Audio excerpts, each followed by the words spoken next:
সম্মানিত দর্শক শ্রোতা, পরম সৃষ্টিকর্তা যিনি অসীম দয়ালু, শুরু করছি তার নামে।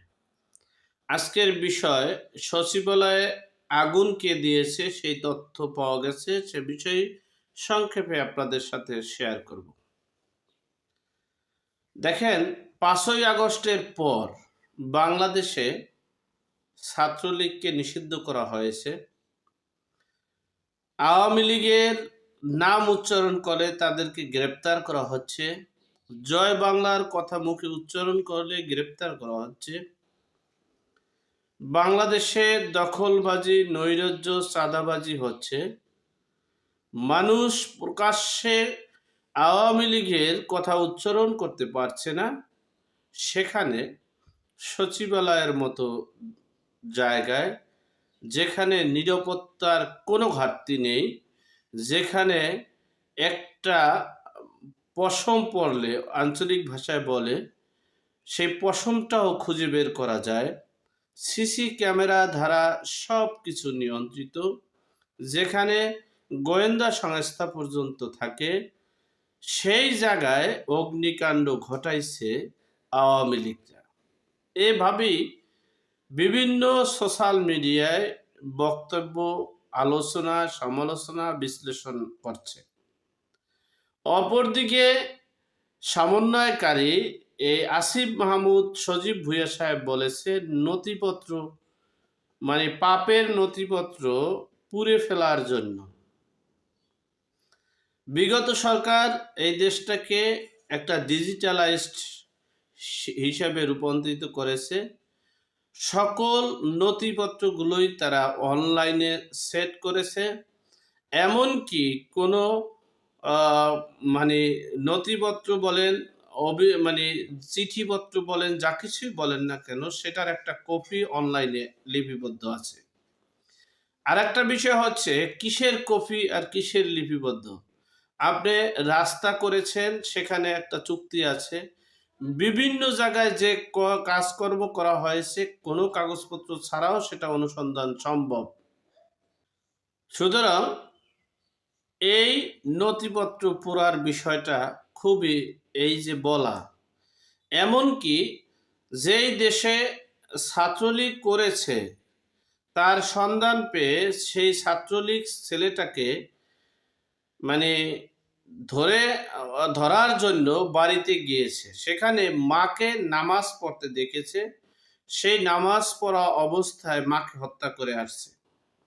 যেখানে নামাজ পড়া অবস্থায় মাকে হত্যা করে, যেখানে ছাত্রলীগরা স্কুল, কলেজ, বিশ্ববিদ্যালয়ে যেতে পারছে না, পরীক্ষা দিতে পারছে না, তারা প্রকাশ্যে হাঁটাচলা করতে পারছে না, তারা নাকি সচিবালয়ের মতো জায়গায় আগুন দিয়েছে। আগুন দিয়ে সচিবালয়টাকে পুড়ে শেষ করে দিয়েছে।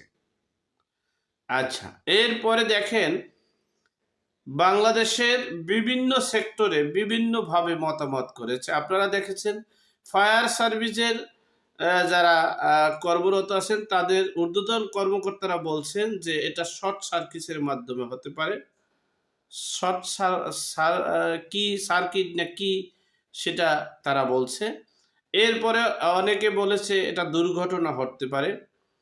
স্বরাষ্ট্র মন্ত্রণালয়ের তিনি ওইভাবে কোনো দাবি করছেন না, তিনি বলছেন দুর্ঘটনা হতে পারে। আর যারা এই ঘটনাটা ঘটাইছেন তারা বলেছেন যে আওয়ামী লীগের দোসররা, আওয়ামী লীগের লোকজনেরা এটা ঘটাইছে। এবং তাদের যারা পীর, তারাও বলছেন যে সচিবালয়ে যে আওয়ামী লীগ ঘাপটি মেরেছিল, যে আওয়ামী লীগের আমলে অপরাধকে গ্রহণ করেছে, নিজেরাও সহযোগিতা করেছে, তারাই এই কাজটি করেছে। মূলত গোয়েন্দা সংস্থার মাধ্যমে আজকে এই কিছুক্ষণ আগে একটা নিউজ পেলাম, সেটা হচ্ছে একটা ভিডিও বার্তা দিয়েছে নাহিদ ইসলাম। তিনি বলেছেন, সমন্বয়ক হাসিবকে বলেছেন, তুমি শুধু এই 2টা দপ্তরে আগুন দিবে। এই দপ্তরে যে চেয়ার টেবিল এগুলো সেগুলো সব কিছুকে চেঞ্জ করে নতুন করে করতে হবে। সেই প্ল্যান পরিকল্পনা করে সমন্বয়ক হাসিবকে তিনি নির্দেশ দিয়েছেন। আমি এই হাসিব সম্পর্কে একটু আপনাদের ধারণা দিচ্ছি। এই হাসিব হচ্ছেন বাংলাদেশের মানে স্বপ্নের সোনার বাংলাদেশ গড়ার যে মানে একটা বড় অবদান, সেটা হচ্ছে এই metro rail, Dhaka metro rail. সেই ঢাকা মেট্রো রেলকে আগুন দিয়ে পুড়িয়ে ছারখার করেছেন এই সমন্বয়ক হাসিব।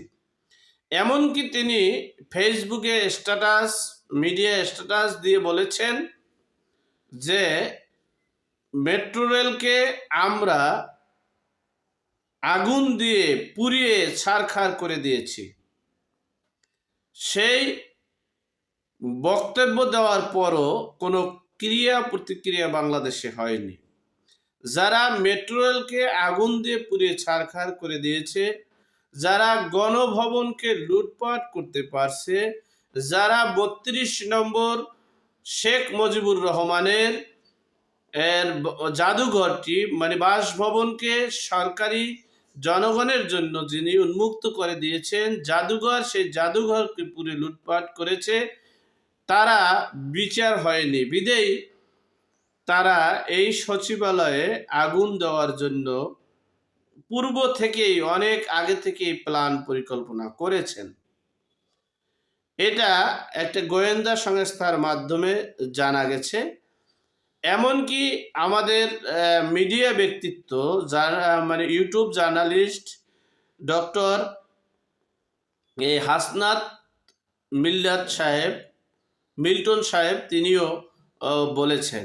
যাই হোক, এখন বিষয়টা হচ্ছে এই হাসিব যে আগুন দিয়ে পুড়েছে, এটা কি জজমেয়ার নাটক হবে, নাকি দুর্ঘটনা হবে, নাকি ২০০০ লোকের বিরুদ্ধে মামলা হয় চাঁদাবাজি, দখলবাজি, নৈরাজ্য, লুটপাট, হত্যা, গুম হবে? এখন দেখার বিষয় সেটা।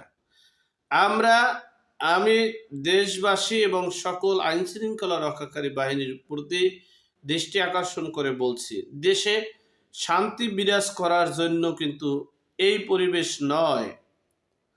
যে আমরা যাদেরকে ফ্যাসিস্ট বলছি, যারা একনায়কতন্ত্র করেছে, যারা পরিবারতন্ত্র করেছে, তারা মেট্রো রেল পড়েনি, তারা জাদুঘর পড়েনি, তারা সচিবালয়ে হাত দিতে পারেনি।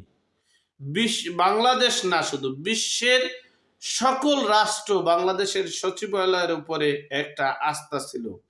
যারা এই সচিবালয়কে পুরো ছারখার করে দিতে পারছে, তারা দেশটাকে কোথায় নিয়ে যাবে একমাত্র আল্লাহ পাক রব্বুল আলামিন জানে।